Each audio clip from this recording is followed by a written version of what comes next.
श्रोते हो, तुम्हा सर्वांचं पुन्हा अगदी नव्याने स्वागत आहे आपल्या चॅनलमध्ये, वैशाली लाईफस्टाईल अँड स्वामी सेवामध्ये. अजूनही जर तुम्ही आपल्या चॅनलला लाईक केलं नसेल, शेअर केलं नसेल, सबस्क्राईब केलं नसेल, तर लवकरच बेल आयकॉनचं बटन दाबा.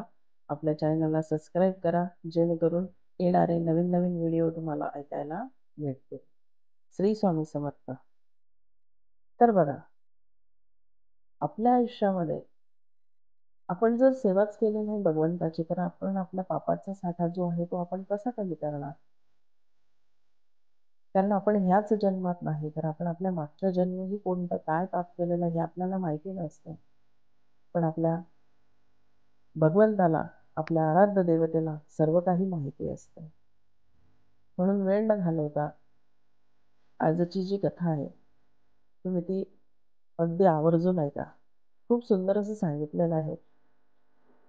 एकदा एक माणूस मरतानाही खूप यातना भोगत होता. त्याला पाहण्यासाठी खूप लोक जमली होती. तेव्हा तेथून एक संत जात होते. लोकांनी त्या संतांना विचारलं, या पीडिताला मुक्ती मिळण्यासाठी एखादा उपाय सांगा ना, जेणेकरून त्याचा शांततेत मृत्यू होईल.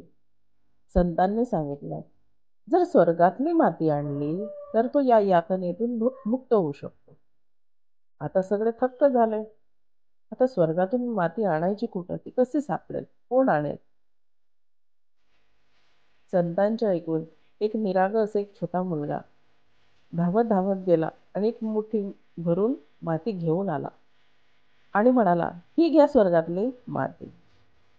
या मातीने टिळा लावा.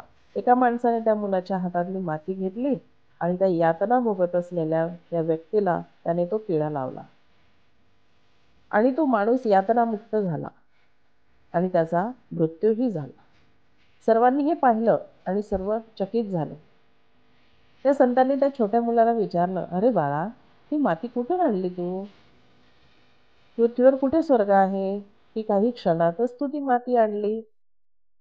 लहान मुलाने खूप छान सांगितलं.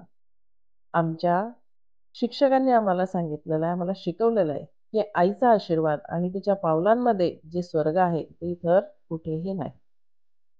यामुळे ही माती मी माझी आई जिथं उभी होती ना त्या जागेवरून आणलेली. तेव्हा संत म्हणाले, खरं आहे. ज्या मुलांमध्ये आईच्या डोळ्यात पाणी येतं अशा मरण यातना भोगाव्या लागतात. त्यामुळे तुम्ही किती यश मिळवा, पैसा जमवा, आकाशाला गवसणी घाला, पण आई जर आनंदी नसेल तर भगवंताला देखील तुम्ही निराश कराल. कुठलंही दान धर्म केल्यानंतर मिळणारं फळ तुम्हाला मिळणार नाही. आता ह्या कथेतून आपण बोध काय घ्यायचा आहे? तर बघा, वैराग्य वाचून सारा परमार्थ लटकाय हो. पक्ष्यांची पिल्ले त्यांच्या पंखाखाली वाढतात, त्याप्रमाणे घरातल्या माणसांना आपण प्रेमाच्या आश्रयात ठेवतो. आपण त्यांच्यावर प्रेमही करतो, याची त्यांना जाणीव व्हायला पाहिजे. आणि ही जाणीव ज्याला असेल त्याचे जर आपण दोष काढले तर त्याला बोचत नाही. आईने मुलाचे दोष जर काढले, त्याला सांगितले, तरी त्याला त्याची वाईट वाटत नाही. रोग्याच्या अंगातला ताप निघाला की त्याला शक्तीचे औषध लागू पडते, कारण शक्ती येणे हे स्वाभाविक आहे. त्याचप्रमाणे जर अंतकरण शुद्ध झाले की परमार्थ सोपा बनतो. परमार्थात मनाचे कष्ट आहेत, कारण आपल्याला मनाच्या आजपर्यंतच्या सवयीच्या उलट जायचे आहे. आणि म्हणूनच परमार्थाला अगदी स्वतःपासून सुरुवात करायची. आतमध्ये भगवंताचे अनुसंधान ठेवून बाहेर वृत्ती आवरण्याचा जो प्रयत्न करील त्याला परमार्थाचा अनुभव लवकर येईल. मन जरा भगवंताच्या पासून बाजूला झाले की इतर विषयाचे त्याच्यावर घाला घालतात म्हणून समजावे. साधकाने रात्रंदिवस अगदी डोळ्यात तेल घालून जप केला पाहिजे, नामस्मरण केलं पाहिजे. म्हणून परमार्थ म्हणजे अखंड सावधानता होय. प्रपंच आणि परमार्थ वेगळा नाही. प्रपंच अनासक्तीने आणि आनंदाने करणे हाच परमार्थ. परमार्थाच्या आड काय येते? धन, सूत, दारा वगैरे आड येत नाही, तर त्यांच्यावरचे जे ममत्व आहे ते आड येते. वस्तूवर आसक्ती न ठेवणे हे वैराग्य आहे. ती वस्तू नसणे हे वैराग्य नव्हे. एखाद्याला बायको नसली म्हणजे तो विरक्त आणि असली तर आसक्त असे म्हणता येणार नाही. बायको असून लंपट नसेल तो विरक्त.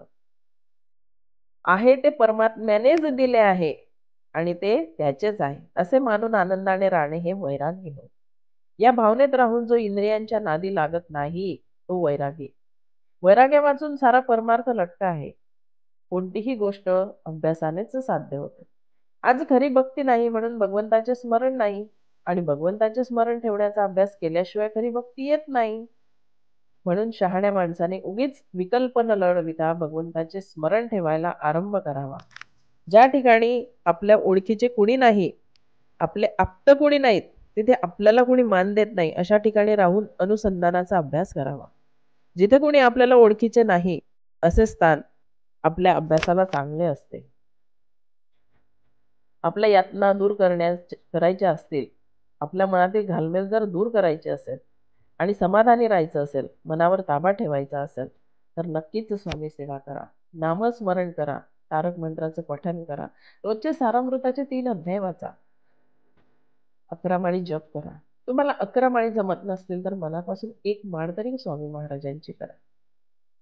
आणि जसं आपण प्रत्येक श्वास घेतो, श्वास सोडतो, त्या वेळेला जरी तुम्हाला बसून 11 माळी जमत नसतील, तर प्रत्येक तुमच्या श्वासासोबत श्री स्वामी समर्थ, श्री स्वामी समर्थ, श्री स्वामी समर्थ हा असा जप जरी तुम्ही येता जाता तुमच्या मनात ठेवला, चालू ठेवला, तर नक्कीच त्यांची तुम्हाला खूप सुंदर अशी फळं मिळतील.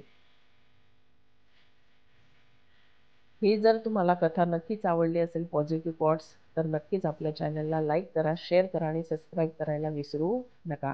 जेणेकरून येणाऱ्या नवनवीन व्हिडिओ, ऑडिओ तुम्हाला ऐकायला मिळतील. श्री स्वामी समर्थ सर्वांना.